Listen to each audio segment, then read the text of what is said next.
Gather round, gather round. Sit down, sit down. It's bedtime story time. Time to get tucked in, time to get comfy. It's story time, let's go! Black and beautiful bedtime stories. Ooh, black and beautiful bedtime stories. Ooh, black and beautiful bedtime stories. Good night, my beautiful boys and girls. Thank you so much for curling up with me this evening for Black and Beautiful Bedtime Stories. It truly fills my heart with joy to share these special moments with you. As you get ready to rest, remember this. You are loved. You are powerful. You are fearfully and wonderfully made, just the way you are. Carry that truth with you into your dreams and into every new day. Please be sure to join us next week and every Sunday in February, right here at 8 p.m. for more stories and a reminder of the beautiful you. Until then, sleep well, dream big, and always remember, you are beautiful. You are bold.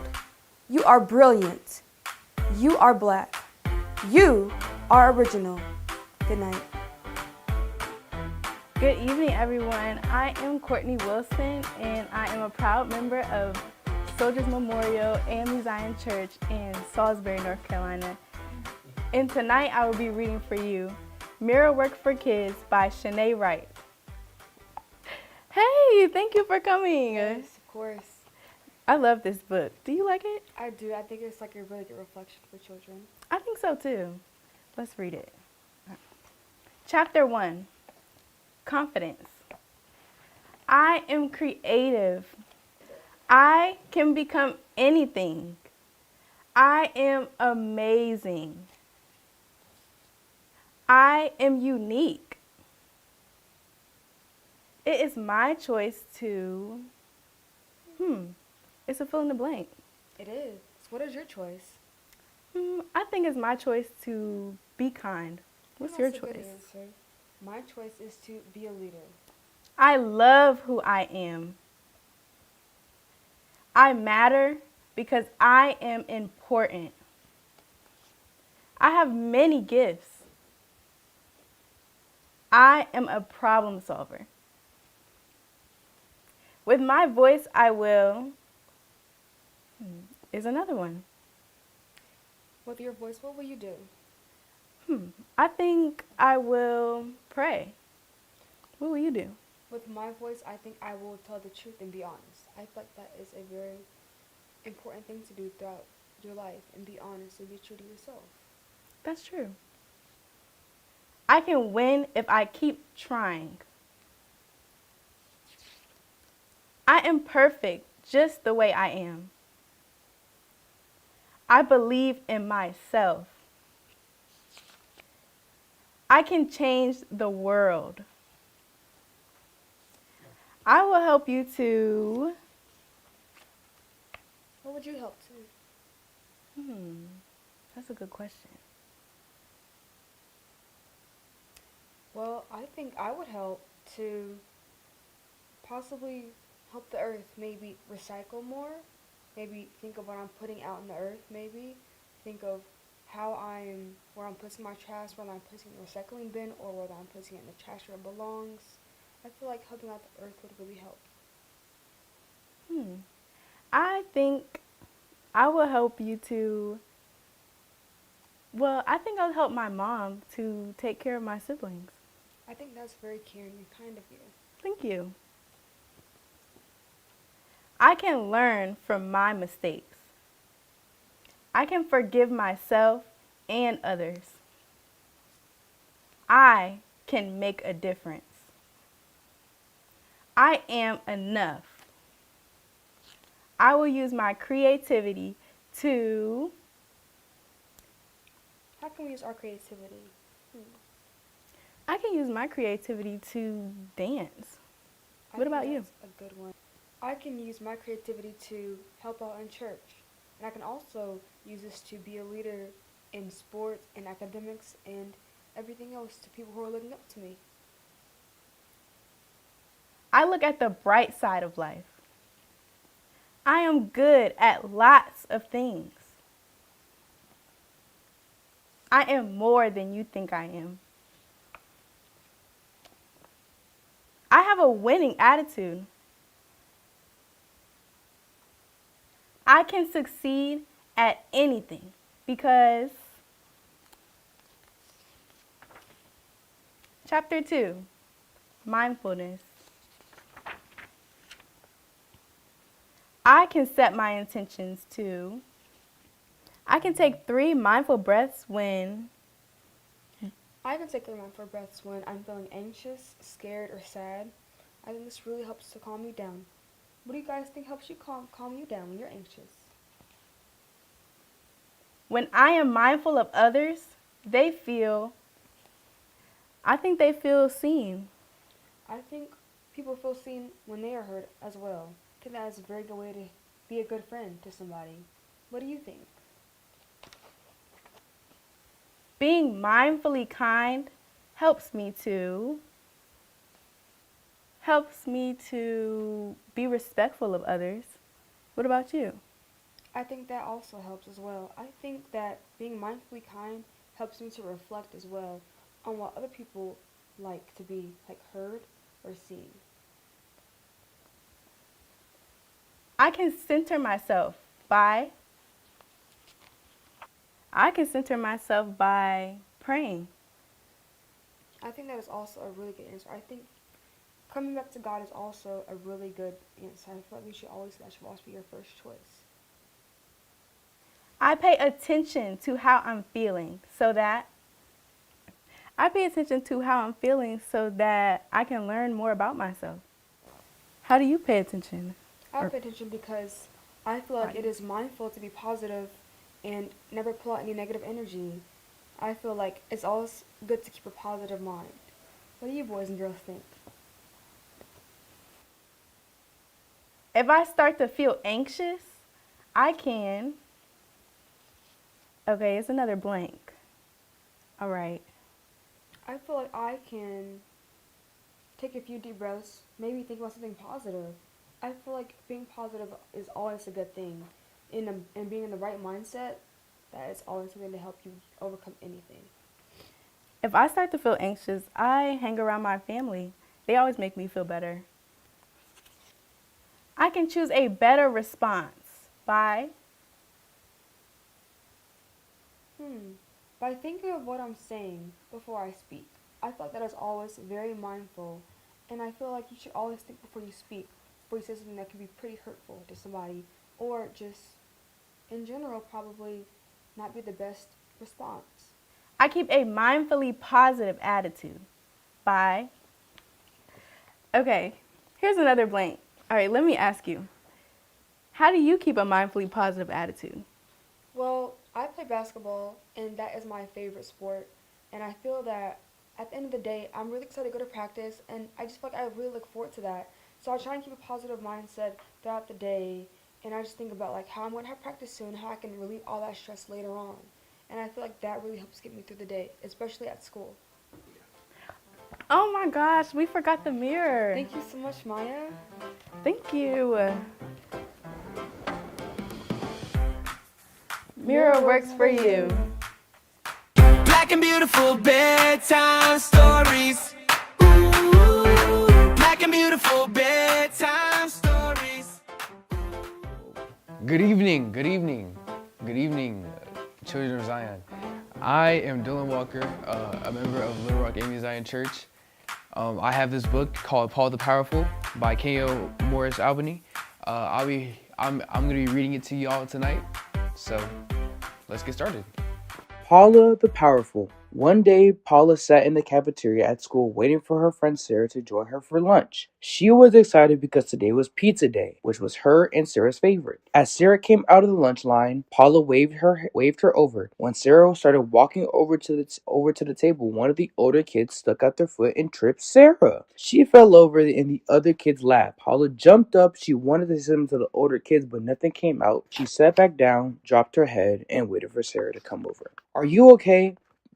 Paula asked. Sarah nodded. The two ate their lunch in silence. Paula was so upset by what happened, but she didn't know what to do. After lunch, Paula and Sarah headed to the playground for recess. As they were on the swings, they saw their friend Ashley. They waved, and Ashley headed over to the slide.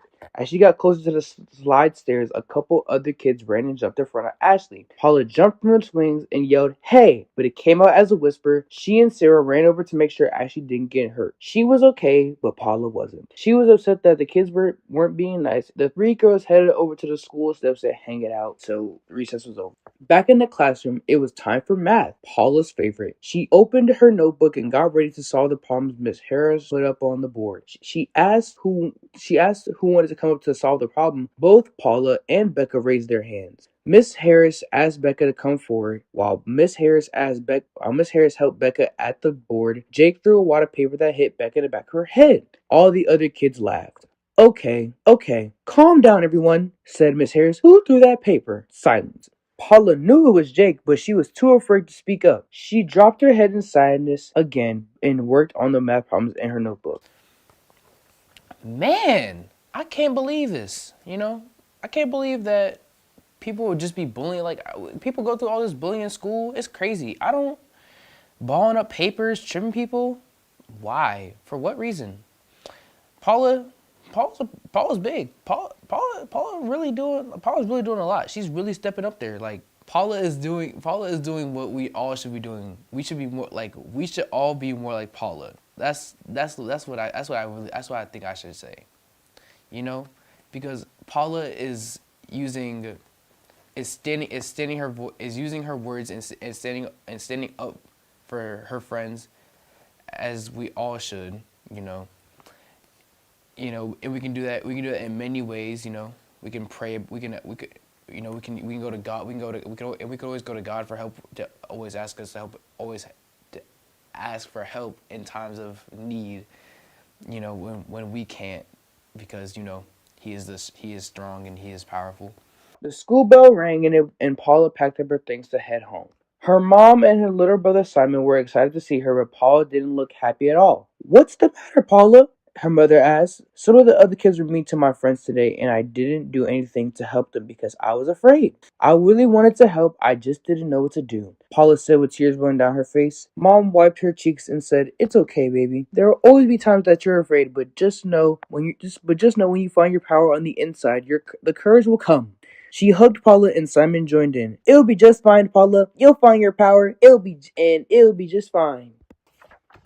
"Come on, Paula, let's play," said Simon as he skipped down the hall. Mom nodded for Paula to go play, but she didn't really feel up to it. "You want to play billiard with me?" Simon asked. "No," Paula replied softly. "What about checkers?" "Not really." "We can go on a magic train ride." "No, thanks, Simon." "Ooh, I know." Simon jumped up and took off down the hallway. "Hey, Paula, look what I've got." Simon said as he smiled and waved the cape through the air. "Want to play now?" Paula jumped up and flung the cape over her shoulders. "Have no fear. Paul the Powerful is here," said Paula as she dashed and toured all around the house. "Look, there's a puppy who really needs some water." "Don't worry, puppy. I'll save you." As Mom was emptying out the trash can, Paula dashed across the kitchen. "Have no fear, ma'am. I'll hand that great big bag of trash." Paula leaped out of the door and launched the trash into the dumpster. She was unstoppable. With her trusty cape, Paula Powerful could do anything. "Okay, Paula, Simon, it's time for bed," said Mama. "Let's put away our toys and get in our PJs." "Good night, Mom," Simon yelled from across the hall as he jumped into bed. Good night, Paula the Powerful. Thank you for saving the day." "Good night, Simon," said Mom. "Good night, Simon. Thanks for being my loyal sidekick," Paula yelled back as she laid in her bed. "Are you feeling any better, Paula?" Mom asked. "Yes, Mom, a bit." "I'm glad to hear it. Get some sleep, Paula. Tomorrow's a new day with new possibilities." "Good night, sweetie." "Good night, Mom." I'm not gonna lie. My guy Simon, my boy Simon. Simon was a real G. I ain't gonna lie. Simon a real G because he's always gonna be there for his big sister. That's real. That's real. That shows love. That's love.